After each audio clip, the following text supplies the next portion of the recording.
Happy Monday, everyone. It is Kelly with Kelly's Unexplained, and it is time for another edition of Mysterious Murder Mondays. Let's go. Every single day, I'm gonna make something great. That's my way. Every single day, I'm gonna make something great. That's my way.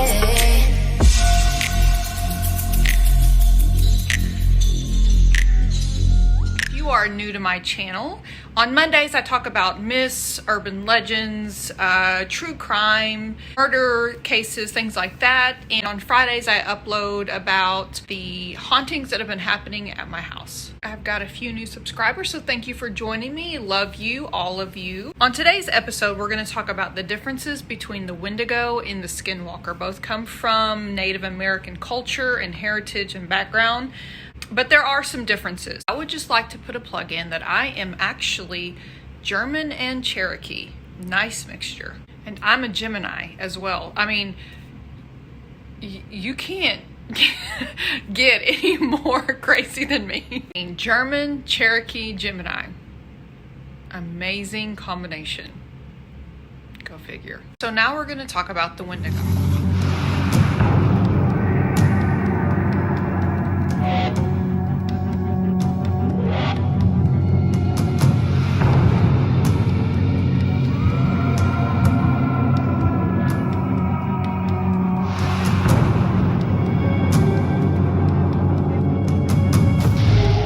It stalks the woods during the coldest and harshest months of the year, plagued with an insatiable hunger. Of immense size and speed, the Wendigo monster of Native American folklore has become one of the most notorious flesh eaters of all time. The Wendigo legend teaches us that Native American legends, beliefs, and social values. It has three major symbolic interpretations. 1, the incarnation of winter. 2, the embodiment of hunger, and 3, the personification of selflessness, both spiritual and physical. And then there's cannibalism. The Wendigo has clawed its ways into pop culture, appearing in TV shows like Supernatural,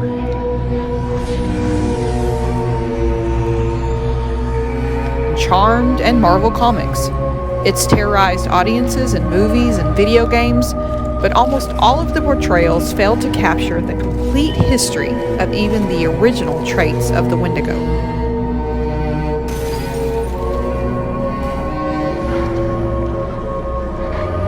The Wendigo legend originates from indigenous people belonging to the Algonquian family. They say it's a giant humanoid cannibal who can move at incredible speeds.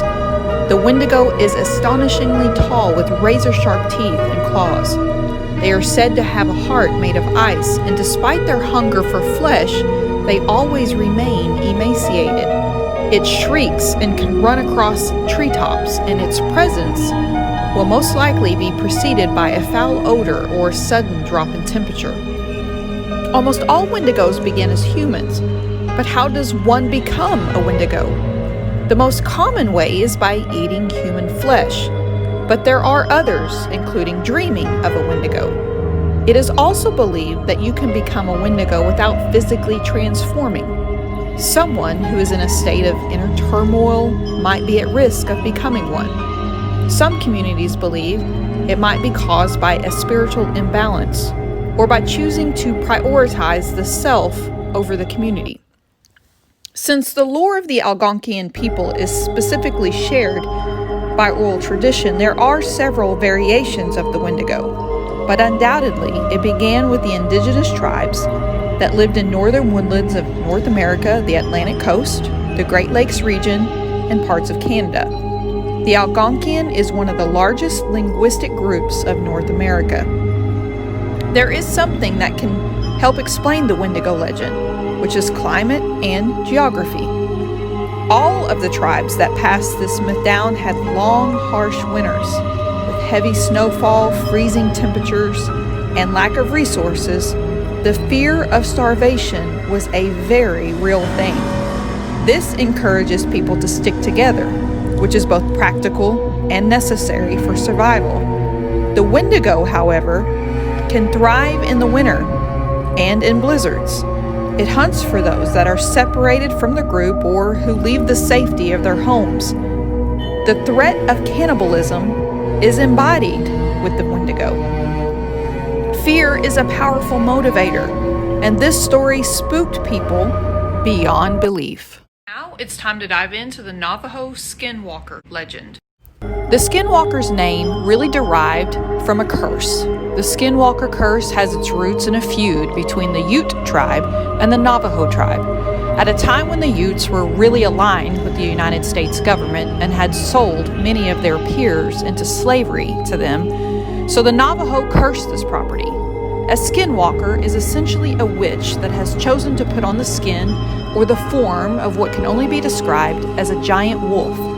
The Navajo Skinwalker legend is one of the more common and terrifying stories, steeped in mystery and evil intent. Many Navajo firmly believe in the existence of skinwalkers and refuse to discuss them publicly for fear of retribution. They believe skinwalkers walk freely among the tribe and securely transform under the cover of night. The term Yi Nalushi literally translates to "with it, he goes on all fours." To become a skinwalker requires the most evil of deeds, the killing of a close family member. They literally become humans who've acquired immense supernatural power, including the ability to transform into animals and other people. According to the Navajo Skinwalker legend, these evil witches are typically seen in the form of a coyote, an owl, fox, wolf, or crow. Because it is believed that skinwalkers wear the skins of the animals they transform into, it is considered taboo to wear the pelt of an animal. In fact, the Navajo are only known to wear two hides, sheepskin and buckskin, both of which are only used for ceremonial purposes. Those who have talked with their encounters with these evil beings describe a number of ways in which a skinwalker will try to inflict harm. Some describe hearing knocks on the window or banging on the walls. Others have spotted an animal-like figure peeping in through a window. According to Navajo Skinwalker legend, they are seldom caught, and those who do track a skinwalker and learn of their true identity must pronounce the name of the evil one in full. Once this happens, the skinwalker will get sick or die from the wrongs that they have inflicted against others. There are many terrifying legends that are derived from Native American folklore.